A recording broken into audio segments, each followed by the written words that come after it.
Subscribe and download over 1 million code snippet including this tutorial from codegib.com, link in the description below. Title, A Beginner's Guide to Checking Variable Types in Python. Introduction.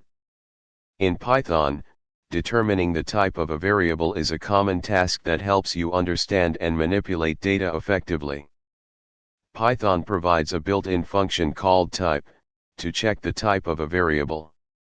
This tutorial will walk you through various examples to demonstrate how to use the type function to check the type of different variables. Conclusion.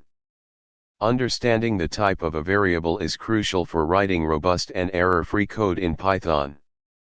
The type function, along with the isinstance function, provides valuable tools for inspecting variable types in your programs. Use these techniques to enhance your Python coding skills and improve the reliability of your code. ChatGPT.